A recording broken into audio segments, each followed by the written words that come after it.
Septintoje užduotyje mūsų prašo šiek tiek atsukti laiką atgal. Na ir mes žinome, jog sekoje sudėjus du skaičius yra gaunamas trečiasis.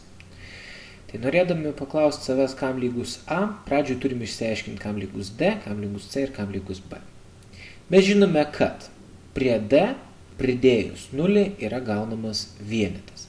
D plus 0, na ir tai yra lygų 1. Galėčiau štai šitai parašyti. Ne?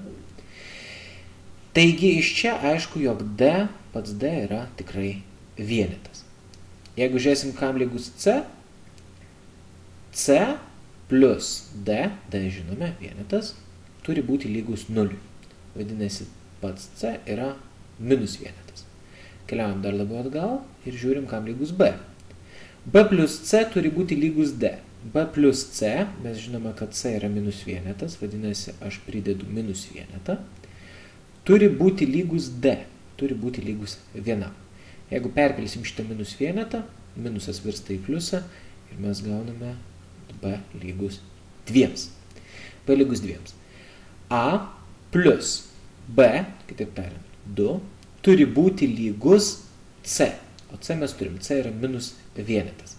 Perkeliam šitą dvetą, jisai taip pat gauna minuso ženklą ir mes gauname, kad A yra minus 3. Atsakymas C.